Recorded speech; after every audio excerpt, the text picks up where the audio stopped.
नमस्कार, जय हिंद प्यारे साथियों। स्वागत है आप सभी का आपके अपने यूट्यूब चैनल अमन स्टडी पॉइंट में।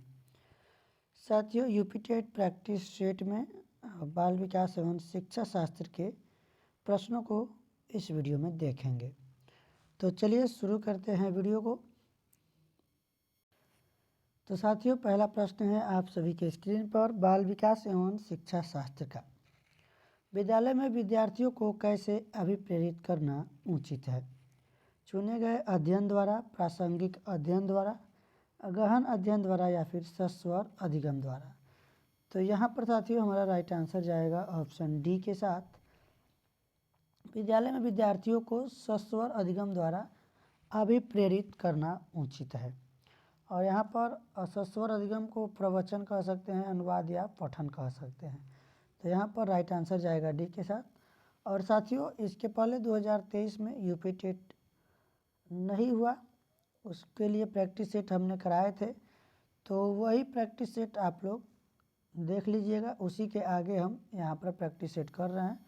अब हमने स्टार्टिंग से प्रैक्टिस सेट नहीं बनाया है, तो बाकी के जो पहले के प्रैक्टिस सेट आपने नहीं देखा है देख लीजिएगा। अभी तो कोई कन्फर्म या कहें तो आपको कोई नोटिफिकेशन भी नहीं आया यूपी टेट का, और कब होगा अभी बताया भी नहीं जा सकता है। आयोग का गठन हो चुका है, अभी पता नहीं उसमें क्या क्या कमियां हैं, उसको पूरा किया जा रहा है।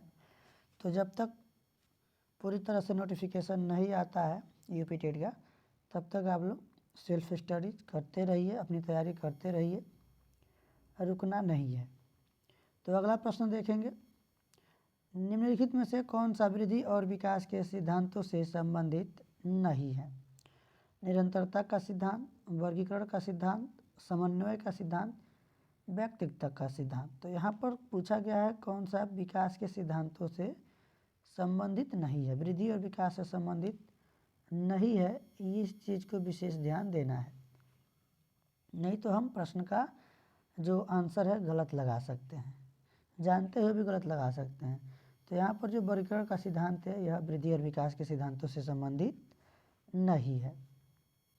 चलेंगे साथियों अगले प्रश्न की ओर। अगला प्रश्न है, संवेग का कौन सा सिद्धांत इस विचार को मानता है कि संवेगात्मक अनुभव संवेगात्मक व्यवहार पर आधारित है? तो यहाँ पर साथियों इस प्रश्न का सही जवाब आपका जाएगा ऑप्शन नंबर ए के साथ, जेम्स लैंग सिद्धांत। ए के साथ आंसर लगाएंगे। अगला प्रश्न देखेंगे, प्राथमिक शिक्षक के लिए बाल मनोविज्ञान का ज्ञान आवश्यक है क्योंकि? साथियों, प्राथमिक शिक्षक के लिए बाल मनोविज्ञान का ज्ञान इसलिए आवश्यक है क्योंकि यह जो है बच्चों को अभिप्रेरित करने के लिए सुविधाजनक तरीका बन जाता है। ऑप्शन नंबर सी इसका राइट आंसर हो जाएगा। चलेंगे साथियों अगले प्रश्न की ओर।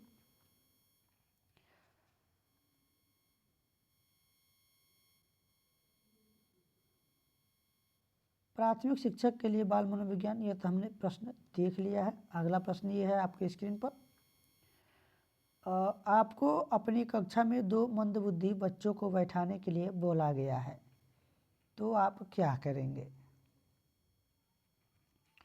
तो यहाँ पर साथियों उन्हें विद्यार्थियों के रूप में ग्रहण करने से इनकार करेंगे, ये गलत है, निगेटिव है।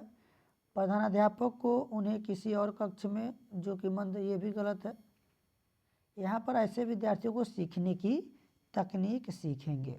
तो राइट आंसर हमारा चला जाएगा साथियों सी के साथ। सी वाला विकल्प यहाँ पर सही जवाब हो जाएगा। चलेंगे अगले प्रश्न की ओर, देखेंगे अगले प्रश्न को।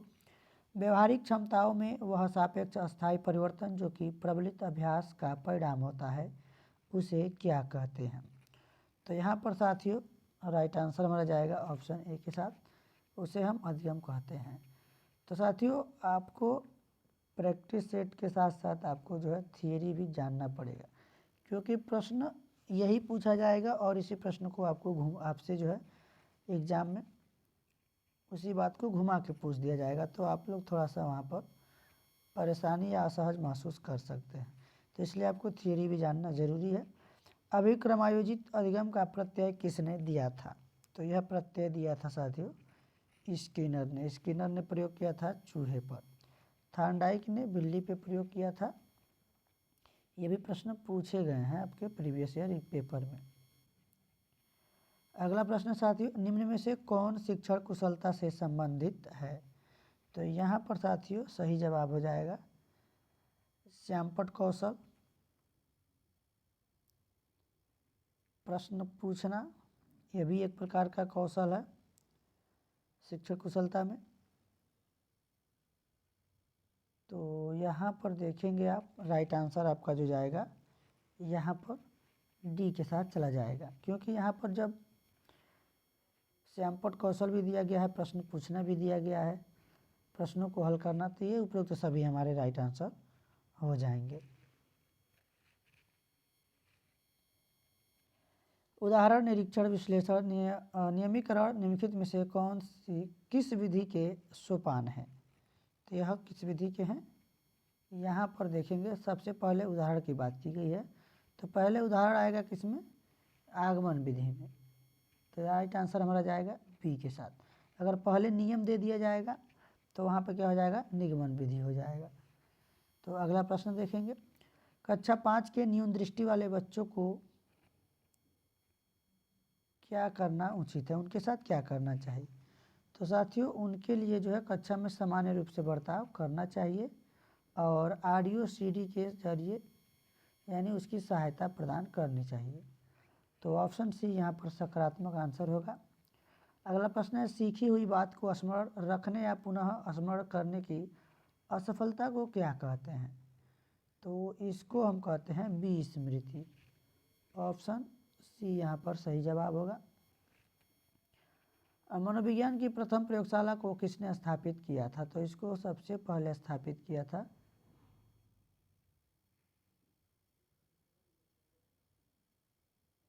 1879 में डब्ल्यू वुंट ने। तो ऑप्शन ए यहाँ पर साथियों हमारा राइट आंसर हो जाएगा।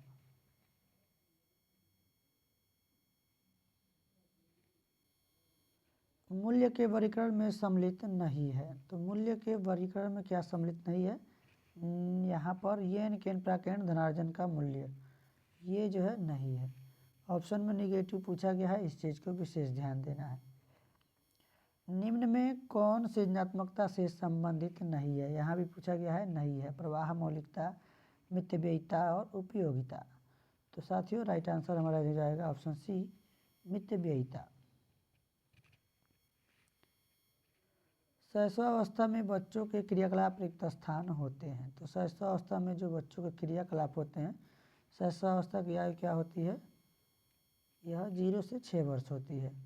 तो यह मूल प्रक्रियात्मक होती है। ऑप्शन ए यहाँ पर सही जवाब हो जाएगा।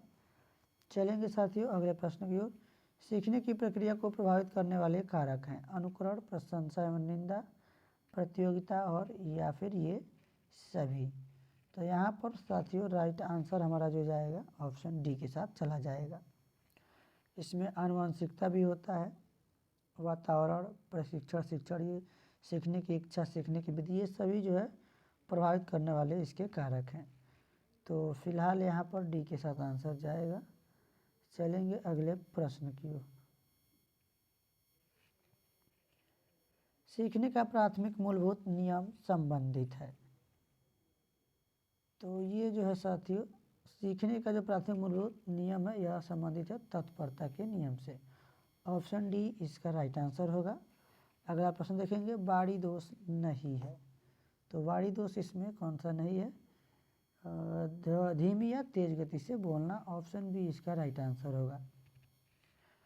अगला प्रश्न है, क्रोध व भय के प्रकार हैं। क्रोध और भय के जो प्रकार हैं साथियों इसमें ये किसके प्रकार हैं? संवेग के प्रकार हैं। ऑप्शन बी इसका राइट आंसर होगा।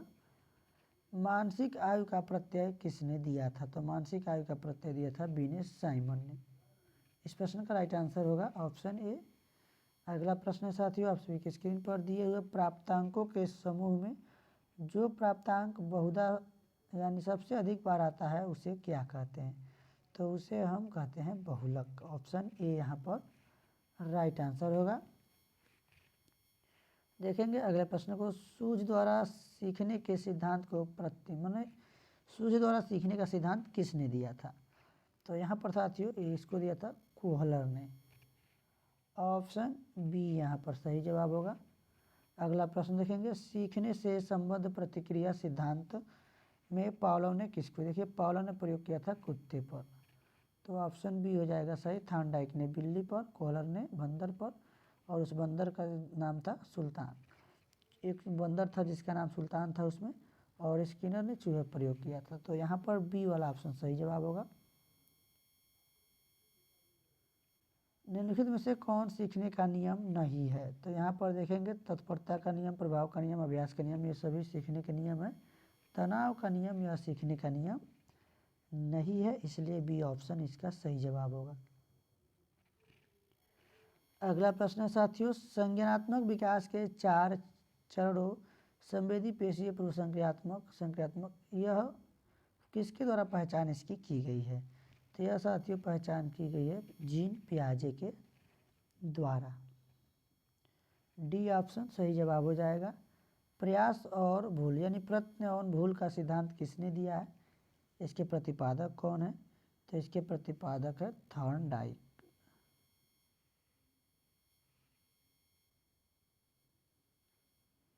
और मूल प्रवृत्तियों की संख्या 14 है, जिससे मैकडूगल ने दिया है, ये भी आप लोग याद रखेंगे, यूपी टेट में पूछा गया प्रश्न है। व्यवहारवादी रिक्त स्थान ने कहा है, मुझे नवजात शिशु दे दो, मैं उसे डॉक्टर, वकील, चोरिया जो चाहूँ बना सकता हूँ, ये भी प्रश्न पूछा जा चुका है। साथियों यह कथन किसका है? वाटसन का है। अगला प्रश्न है आप सभी की स्क्रीन पर, सीखने के पठार के निराकरण के लिए क्या नहीं करना चाहिए? तो क्या नहीं करना चाहिए ये पूछा गया है, इस चीज़ को विशेष ध्यान देना है। तो साथियों यहाँ पर ऑप्शन है आप सभी की स्क्रीन पर, सीखने वाले को प्रेरित प्रोत्साहित करना चाहिए, सकारात्मक है। सीखने की अच्छी विधि का प्रयोग भी करना चाहिए, ये भी सकारात्मक है, दोनों सकारात्मक है। उसे दंडित, देखिए दंडित नहीं करना चाहिए, और यही ऑप्शन में पूछा गया है क्या नहीं करना चाहिए। इनके कारणों का अध्ययन करना चाहिए, ये भी सकारात्मक है। तो फिलहाल सी के साथ हमारा राइट आंसर जाएगा। अगला प्रश्न साथियों, निम्नलिखित में से कौन सा कथन सही नहीं है? यहाँ भी यही पूछा गया है कौन सा कथन सही नहीं है। इस चीज़ को हमको विशेष ध्यान देकर तब प्रश्न का आंसर लगाना है। वंशानुक्रम माता पिता से संतान में गुणों का संचरण है, ये सही है। विकास प्राणी और उसके प्राणों की अंतर क्रिया का परिणाम है, ये भी सही है। वंशानुक्रम व्यक्ति की जन्मजात विशेषताओं का शोधन है। माता पिता की शारीरिक और मानसिक विशेषताओं का संतानों में संचित होना वंशानुक्रम है, ये भी सही है। यहाँ पर राइट आंसर हमारा जाएगा सी के साथ, यह सही नहीं है। तो देखेंगे साथियों आज का आखिरी प्रश्न आप सभी की स्क्रीन पर है, यदि पूर्व ज्ञान व अनुभव नए प्रकार के सीखने में सहायता करते हैं तो उसे क्या कहते हैं?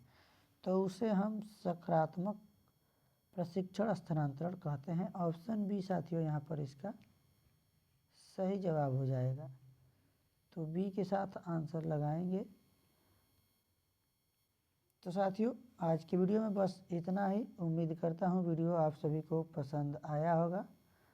तो साथियों मिलेंगे नेक्स्ट वीडियो में, तब तक के लिए धन्यवाद। जय हिंद।